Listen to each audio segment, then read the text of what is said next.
Hello mathematicians, today we will be looking at lesson 6.8 or solving number sentences with parentheses. As you can see at the top right corner of my slate, these are parentheses. Parentheses are used in writing, they're used to add extra comments or extra details in sentences, but we can also use them in number sentences or number models. Now that might seem complicated as you wouldn't usually solve a number sentence with parentheses, but when you know the right steps to solve the number sentences with parentheses, it's easy as pie. So I'm going to show you a regular number sentence that we all pretty much know. It's pretty simple. So I'm going to start with 3 plus 7. I know that 3 plus 7 adds up to 10, so you could draw a picture, or you could count on your fingers if you need to, or you can use a number line, or you know that because it adds up to 10. So 3 plus 7 is 10. Now, that's easy enough, but what happens when I take that 3 plus 7, I put it in parentheses, and I add another function to it, multiplied by 2, but just like the other problem, I still need to figure out what it is. So 3 plus 7 times 2.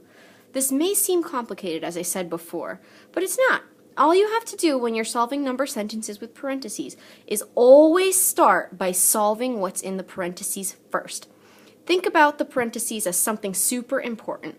Let's say you have some jobs to do, but your priority job, or the one you really have to get done first, is the one that's in the parentheses. So, to start, I'm going to put a little arrow just to show myself that I'm working there. This is just how I see it. So I know 3 plus 7 is 10, but now I need to take that answer and I need to multiply it by 2. So let me think. 10 times 2. What is 2 groups of 10? I can think of 10 plus 10 is 20. I can think of 2 times 10 is 20. There we go. That was pretty easy as pie to solve that problem. All I had to do was start by solving what was in the parentheses, 3 plus 7 right there. Then I took that answer and I multiplied it by 2, the next part of my equation, and I got my answer as 20. So let's try that one more time. Let me erase this so that it's a little clearer. Now let's start with a separate problem.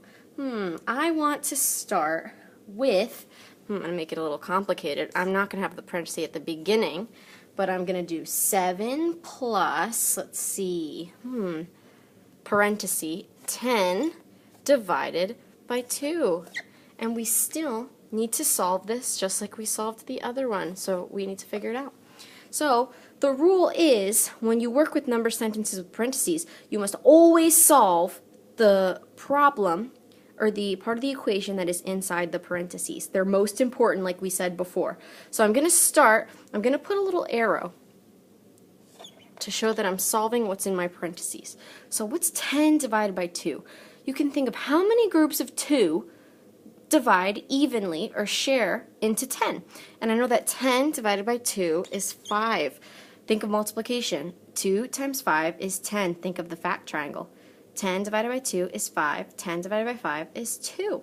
So I know 10 divided by 2 shares to 5 equally. But of course, I cannot forget what's outside of the parentheses. 7 plus 5. So now I need to finally solve this, just like I did above. 7 plus 5. I can count up 7, 8, 9, 10, 11, 12. So I know the answer to my problem. 7 plus 5 is 12. And the way I solved this was by looking at a number sentence with parentheses. And I started by solving what was in the parentheses first, so 10 divided by 2. I found out that that was 5, and I added my 7 because that was outside of the parentheses and I have to do that next. So 7 plus 5 is 12. So this is what it is, mathematicians, to solve number sentences with parentheses. Always start by solving what's in the parentheses first and then solve the rest.